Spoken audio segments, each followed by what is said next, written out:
Hello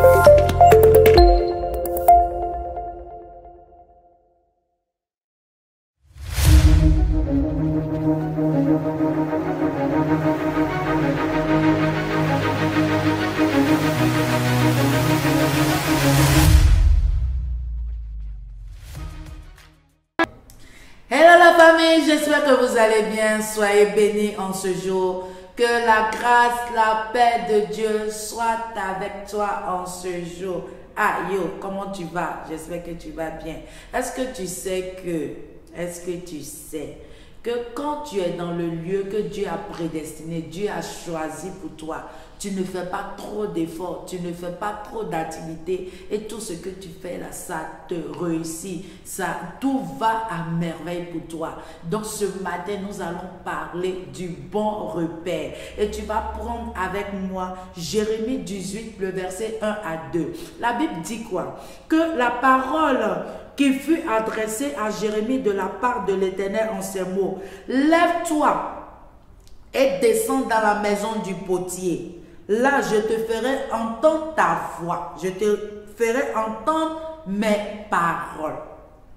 Donc, on voit dans ce passage que l'Éternel a dit à Jérémie de s'élever et d'aller dans la maison du potier parce que l'Éternel voulait lui parler. L'Éternel voulait rencontrer Jérémie. L'Éternel voulait lui donner une parole. L'Éternel voulait changer sa situation. L'Éternel voulait l'envoyer à un autre niveau. L'Éternel voulait changer son repère. L'Éternel voulait l'envoyer dans son bon repère. L'Éternel voulait que Jérémie puisse exceller. Donc, il est très important, mes frères, mes soeurs, il est très important qu'on puisse écouter réellement la voix de Dieu, avoir une communion réelle avec Dieu. Parce que si Jérémie a pu entendre la voix de Dieu, où Jésus lui a dit, lève-toi, va dans la maison du potier, c'est parce que Jérémie avait une communion avec Dieu. Jérémie lisait la Bible. Jérémie priait. Donc il est très important que, étant des enfants de Dieu, on puisse avoir une relation réelle avec Dieu. Pour qu'on puisse entendre la voix de Dieu.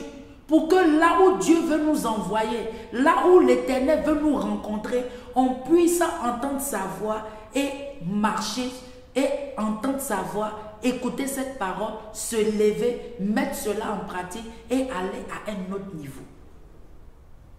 Donc ici, on voit que quand Jérémie s'est levé, il y a eu un changement automatique dans sa vie. Donc ce matin, il est important que tu te lèves. Il est important que quand le Seigneur te parle dans tes songes, quand le Seigneur te parle, tantôt d'une manière, tantôt d'une autre. Le Seigneur a plusieurs moyens de nous parler. Donc quand le Seigneur te parle et puis te dit, va dans tel endroit, lève-toi, va dans cet endroit-là.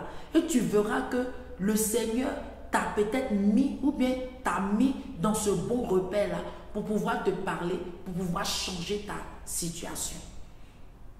Donc soyons sensibles au Saint-Esprit. Soyons sensibles à la parole de Dieu. Soyons sensibles à ce que l'Éternel veut nous dire. Soyons sensibles à tout ce qu'il fait dans nos vies. De telle sorte que nous ne soyons pas stagnants, mais nous soyons des personnes qui s'élèvent, qui vont à un autre niveau, qui vont de gloire en gloire, qui vont de l'excellence à l'excellence, qui vont à un bon repère. Et je peux dire non que avec Dieu, tu commences zéro et tu termines héros, tu termines grand. Mais parce que tu entends la parole de Dieu, tu écoutes la parole de Dieu et tu suis les instructions de Dieu. Donc ce matin, tu dois être une personne qui apprend à voir le repère réel de Dieu. Sois une personne qui a réellement le repère de Dieu. Et si tu nous suis ce matin et tu ne connais pas le Seigneur en tant que ton Seigneur sauveur personnel, ce matin, choisis la bonne part. Choisis Jésus-Christ de Nazareth. Celui-là même qui est venu mourir sur la croix à cause de toi. Celui-même qui t'a aimé depuis le ventre de ta mère. Celui-là même qui s'est fait, qui n'avait pas de péché, mais qui est allé à la croix pour juste, pour que toi tu sois sauvé, pour que moi je sois sauvé. Tu vas répéter après moi, tu vas dire, Seigneur Jésus-Christ, je viens à toi tel que je suis. Je sais que je suis un pécheur. Je sais que j'ai fait des choses qui ne t'ont pas glorifié. Pardonne-moi et délivre-moi. Merci pour ton Fils que tu as envoyé à la croix pour moi. Merci de faire de moi une nouvelle créature. Et si tu as fait cette prière, sache que tu es béni. Sache que l'Éternel est avec toi. Sache que tu es une personne qui a eu le bon repère. Et ton bon repère, c'est qui? C'est Jésus-Christ de Nazareth. Et il sera avec toi. Il te conduira tous les jours. Il sera ton meilleur ami. Il sera ton partenaire idéal. Il sera tout pour toi. Il pourvoira à tes besoins. C'est celui-là même. Le bon repère, c'est Jésus-Christ de Nazareth. C'était Vue Glorieuse avec Essenam Oti. Soyez bénis. N'oubliez pas de partager, de liker, de commenter pour pouvoir bénir d'autres vies. Soyez bénis et à la semaine prochaine. Soyez bénis. Bye bye.